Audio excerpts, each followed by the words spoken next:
Une maman a reçu un email du collège de son gosse et me l'a envoyé. Vous êtes pas prêts? Vous êtes prêts? Restez bien avec moi, vous allez voir le scandale.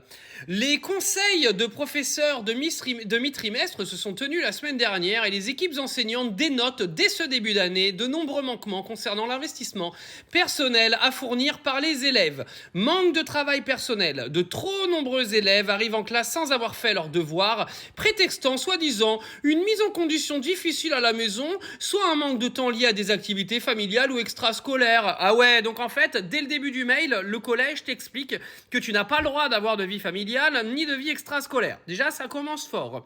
Ensuite, je vous rappelle que votre enfant ne pourra devenir un collégien épanoui que s'il est à jour au quotidien dans ses apprentissages scolaires, indépendamment des difficultés scolaires qu'il pourrait rencontrer. Point.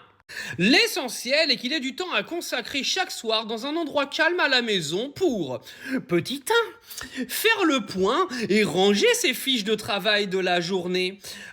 Petit 2, être à jour sur le travail demandé par ses enseignants pour le lendemain. Petit 3, approfondir ses leçons. Petit 4, anticiper ses devoirs pour les jours de semaine à venir. Ben oui, bien sûr, en fait, le petit élève qui rentre chez lui à 17-18 heures le soir, il a que ça à foutre de faire ses devoirs pour la semaine. Donc en fait, je vous résume la première partie, c'est tu rentres chez toi à 17h et tu vas faire tout le boulot qui te demande jusqu'à 21h, t'as pas de vie familiale et t'as pas de vie extrascolaire. C'est tout ce que te dit le début du mail, hein. Ça commence bien, attendez, c'est pas fini. Hein.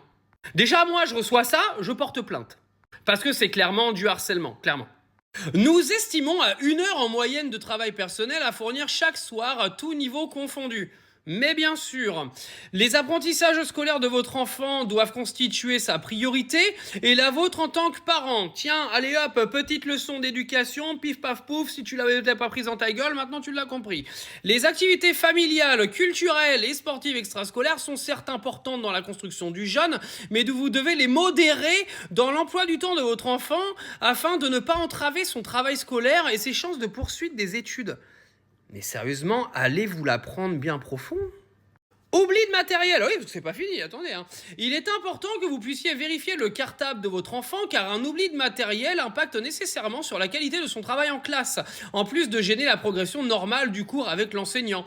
Au regard de ces constats de début d'année, je me joins donc aux équipes enseignantes afin de vous alerter. La priorité de votre enfant doit rester d'assumer son devoir de collégien en fournissant le travail personnel indispensable à sa réussite dans son parcours de formation et sa poursuite d'études. Je vous rappelle que les actions d'aide et d'accompagnement blablabla. Nombreux sont les collégiens qui ont de belles ambitions pour leur avenir professionnel. Vous inquiétez pas, les collégiens avec un avenir, avec ambition, excusez-moi, c'est pas l'école qui va leur apporter un avenir avec ambition. Juste détendez-vous 3 secondes, les faiseurs de morale.